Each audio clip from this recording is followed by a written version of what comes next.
ద్రోహులు అనాలా వద్దా మీరే నిర్ణయించుకోవాలి. ఎందుకు ఈ మాట చెప్తున్నానంటే, ప్రకాశం బ్యారేజ్ దగ్గర 1957లో ప్రకాశం బ్యారేజ్ నిర్మించారు. ప్రకాశం బ్యారేజ్లోని ఎప్పుడైతే ప్రకాశం బ్యారేజ్ నిర్మాణం జరిగిందో ఆ ప్రాంతంలోని అన్ని రూపురేఖలన్నీ కూడా మారిపోయినాయి. దగ్గర 20 లక్షల ఎకరాలకి సాగునీరు అందుతుంది, కొన్ని లక్షలాది మందికి తాగునీరు అందుతుంది.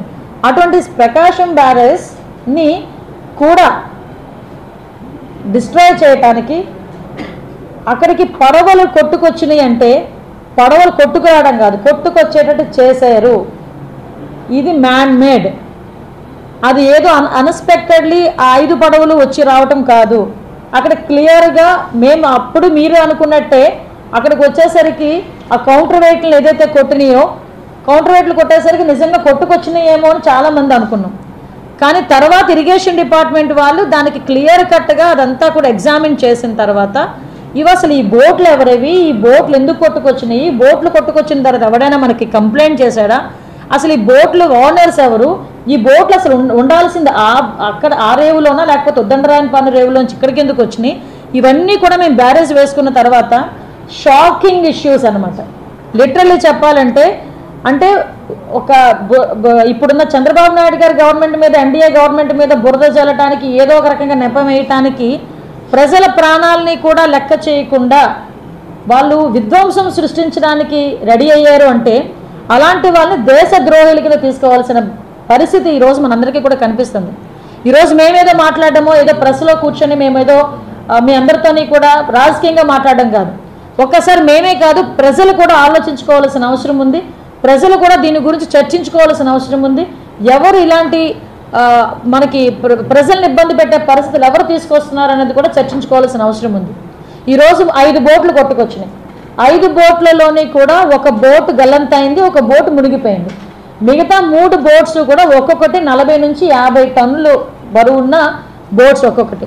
ఆ బోట్లు 3 ఎక్కడైనా ఏ రేవు దగ్గరైనా ఏ బోటుకి ఆ బోటు కడతారు, ఏ బోటుకి ఆ బోటు వెయిట్ని బట్టి పెద్ద పెద్ద రోప్స్ కడతారా లేకపోతే ఐరన్ లింక్స్ పెట్టి దానికి కడతారో మనందరికీ కూడా తెలుసు.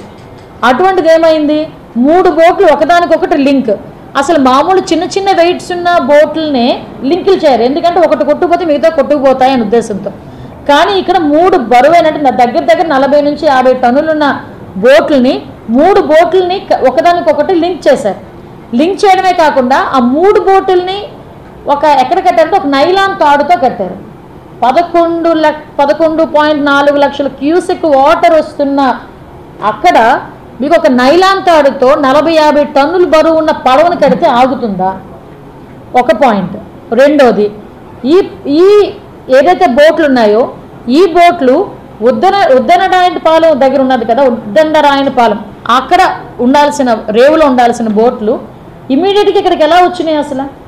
అసలు సాధారణంగా ఒక రేవు ఉన్నదంటే ఆ బోట్లనే అలౌ చేస్తారు, మిగతా బోట్లను అలౌ చేయరు. అటువంటిది అక్కడి నుంచి ఇక్కడ వరకు బోట్లు ఎలా వచ్చినాయి? ఆ బోట్లు ఇక్కడ ఎందుకు లంగర్ కూడా వేయకుండా వాటికి ఎందుకు చిన్న రోప్తో ఎందుకు కట్టారు? అదొక పాయింట్. ఈరోజు అంత బరువున్నవి కొట్టుకొని వచ్చి అక్కడ కౌంటర్ వెయిట్ 16 టన్నులున్న కౌంటర్ వెయిట్ కొట్టాయి కాబట్టి సరిపోయింది.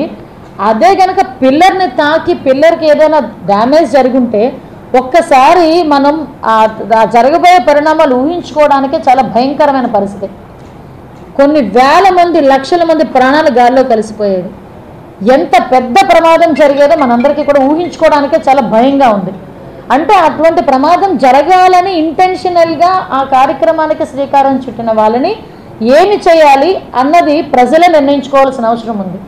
దీని మీద ఇరిగేషన్ డిపార్ట్మెంట్ వాళ్ళు పోలీస్ డిపార్ట్మెంట్కి కంప్లైంట్ చేస్తే దాని మీద మేమందరం కూడా ఒకసారి పోలీస్ డిపార్ట్మెంట్ వాళ్ళు, మా డిపార్ట్మెంట్ వాళ్ళు ఎంక్వైరీ చేస్తే ఆ బోట్ల తలగా ఓనర్స్ కూడా ఉషాద్రి అనే ఒకతను, కోమటి రామ్మోహన్ అని ఇద్దరికి సంబంధించిన బోట్లవి.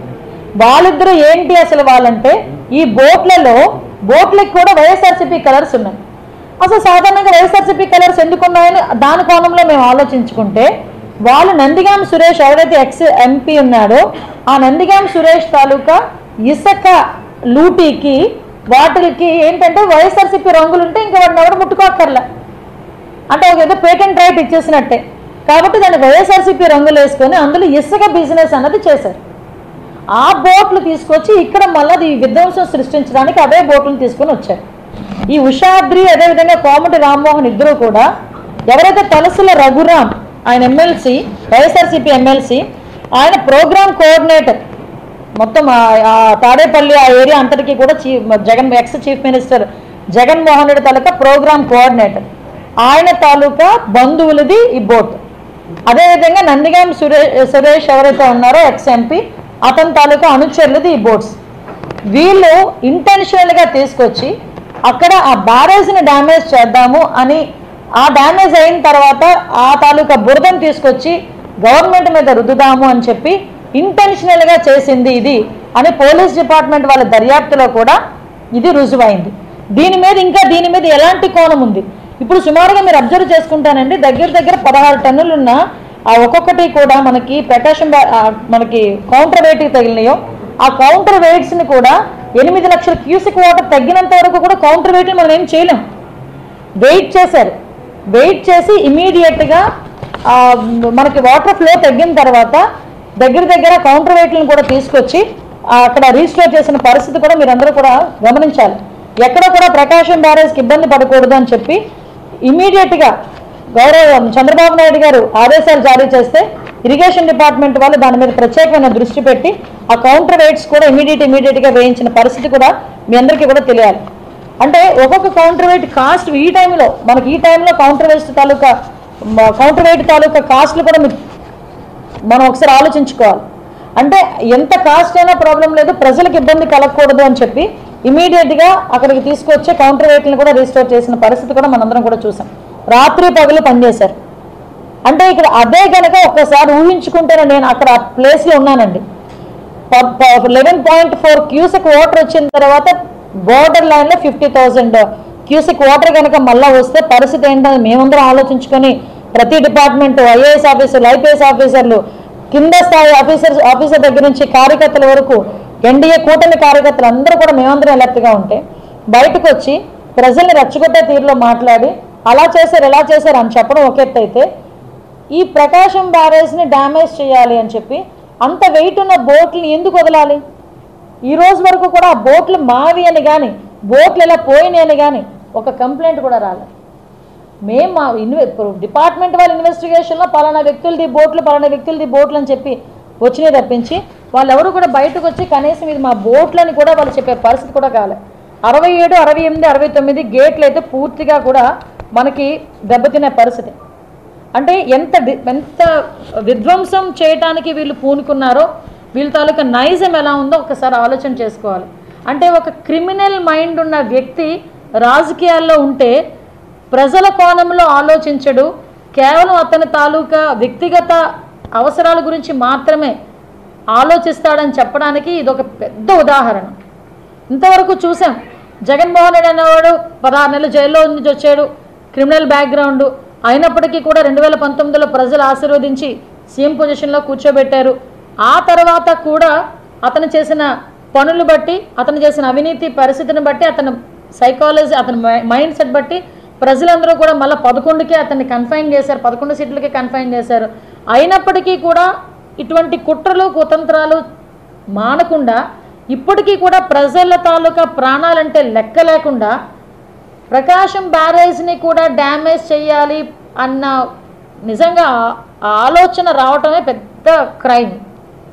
అటువంటి వాడిని నిజంగా దేశద్రోహం కేసు కింద ముందు కేసు ఫైల్ చేయాల్సింది జగన్మోహన్ రెడ్డి మీద.